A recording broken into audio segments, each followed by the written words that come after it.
I think my fondest memory is probably when I was a freshman, my first one. It's like the first impression was in Reed Arena, and I heard so much about it growing up. My dad's an Aggie, and my mom grew up in College Station, so it's been always a huge deal to me. It's all the traditions of A&M, but to actually be there as a student, I was in the Corps, so in uniform there, and Reed Arena was just a big experience for me to soak that all in and to see. You hear so many stories, but to see with your own eyes what's happening. It's pretty cool. I think my fondest memory of Aggie muster would have been the 1968 muster that I attended with my grandfather, D.M. Russell, class of 24. That was the first time that I really felt what it was like to be a Texas Aggie, as I was there with my grandfather, my father, and my Aggie cousins and brother.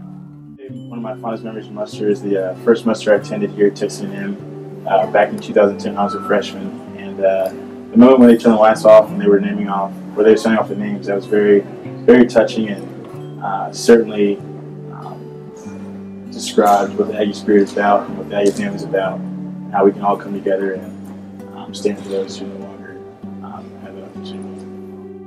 My fondest memory of muster was April 21, 2011, a night I will always remember, when my papaw, class of 1947 and World War II veteran, was honored on-campus muster. It was on that night that I realized that not only was I standing with my family of Aggies who had driven in all over the state to stand and say here for the man that had been there so many times for us, but that I was surrounded by my entire Aggie family. And it was on that night that I committed to serve this Aggie family in whatever capacity, so that someday, Lord willing, my grandson would have the opportunity to stand and say here for me.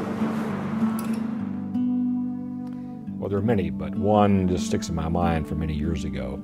I happened to be at the right place at the right time, and I saw the candle lighting going on, of course, around the room. This wasn't here at Texas A&M College Station, it was elsewhere. And there was a gentleman who probably was in his 80s standing next to a young lady who was probably about 14 years old. And to see them, pass that light, very special, very special.